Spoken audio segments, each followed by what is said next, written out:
PTI में लोग election से नहीं सिलेक्शन से आए हैं। सुप्रीम कोर्ट में पेशावर हाई कोर्ट फैसले के खिलाफ इलेक्शन कमीशन की अपील पर दूसरे रोज समाअत हो रही है। चीफ जस्टिस काजी फाइज ईसा की सरबराही में 3 रुकनी बेंच समाअत कर रहा है।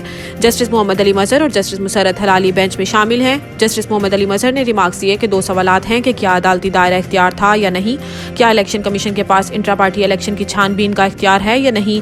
पीटीआई के वकील बैरिस्टर अली जफर ने कहा है कि अदालत की मुआवनत करूंगा, लेकिन आज इंतखाबी निशान हतमी फहरिस्तों के इजरा की आखिरी तारीख है, जिस पर चीफ जस्टिस ने कहा कि अदालत को अदराक है, अदालत पर एक बोझ फैसला लिखने का भी है जो वकील पर नहीं है। वकील तो बस दलाइल देकर निकल जाते हैं, हमें फैसला लिखने के लिए भी वक्त दरकार होता है। जस्टिस काजी फाइज ईसा ने कहा कि सिर्फ सोशल मीडिया या मीडिया पर इलेक्शन कमीशन पर इल्जामात आयद करना काफी नहीं, इलेक्शन कमीशन की बदनीयती साबित करना होगी। इलेक्शन कमीशन ने बताया कि पीटीआई की हुकूमत के दौरान शोकाज नोटिस किए गए, इलेक्शन एक्ट को चैलेंज नहीं किया गया, इसलिए एक्ट पर कोई बात नहीं करेंगे। क्या आपकी हुकूमत में इलेक्शन कमीशन एक आजाद आईनी इदारा था जो अब किसी के मातहत हो गया? वकील पीटीआई ने कहा कि इलेक्शन कमीशन ने ऐसी किसी बेज़ाब्तगी की निशानदही नहीं की। तमाम सवालात के जवाब दस्तावेजात के साथ दूंगा।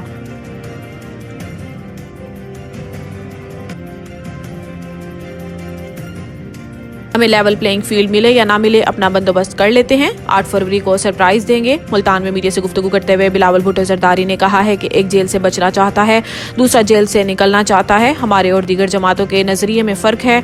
अवाम के मसाइल हल करने के लिए इलेक्शन में हिस्सा ले रहे हैं, जबकि दीगर जमातें अमीरों को रिलीफ और अवाम को तकलीफ देती हैं। इस मौका पर बिलावल भुट्टो जरदारी ने 8 फरवरी को सरप्राइज देने का भी दावा किया और कहा, हमें लेवल प्लेइंग फील्ड मिले या ना मिले, हम अपना बंदोबस्त कर लेते हैं। कोशिश है पीपल्स पार्टी का वजीर आजम बने। इन्होंने कहा है कि बानी पीटीआई धांधली करवाकर मुसल्लत होने की कोशिश करते हैं। बानी पीटीआई हमारा साथ देते तो इलेक्शन इस्लाहात मजीद बेहतर होती। पिछले इलेक्शन में बानी पीटीआई धांधली करने में कामयाब हुए। अब पीपल्स पार्टी डरने और झुकने वाली नहीं, हम मुकाबला करने के लिए तैयार हैं।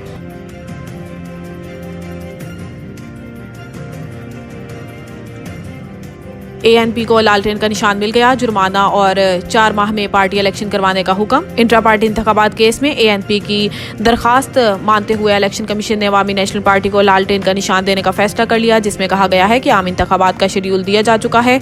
अवामी नेशनल पार्टी 10 मई तक पार्टी इंतखाबात कराए। वाज़ेह रहे कि अवामी नेशनल पार्टी ने ताहाल इंट्रा पार्टी इलेक्शन नहीं करवाए, जिस पर इलेक्शन कमीशन ने असफंदियार वली को नोटिस जारी किया था। एएनपी ने इलेक्शन कमीशन से मजीद मोहलत मांगी थी। लाहौर हाई कोर्ट परवेज इलाही की अपील मुस्तरद, अहलिया को इलेक्शन लड़ने की इजाजत। लाहौर हाई कोर्ट में जस्टिस अली बाकर नजफी की सरबराही में कायम इलेक्शन रिट पिटिशनर पर फुल बेंच ने समाअत की। साबिक वजीर आला पंजाब परवेज इलाही, अहलिया कैसरा इलाही और बेटा मोनिस इलाही समेत दीगर कागजात मुस्तरद करने के खिलाफ दरखास्त पर समाअत हुई। परवेज इलाही के वकील शहजाद शौकत ने दलाइल दिए और कहा कि कागजात नामजदगी में हकाइक छुपाने का इल्जाम आयद किया गया है। कागजात नामजदगी में इल्जामात है कि 7 असला लाइसेंस का जिक्र नहीं। कागजात नामजदगी में स्पेशल अकाउंट ना होने का इल्जाम भी आयद किया गया है। वकील ने कहा है कि कानून के मुताबिक कागजात में चीज दर्ज है। कागजात नामजदगी को छीनने की कोशिश की गई। परवेज इलाही सीनियर सियासतदान है, इन्हें इलेक्शन लड़ने की इजाजत दी जाए।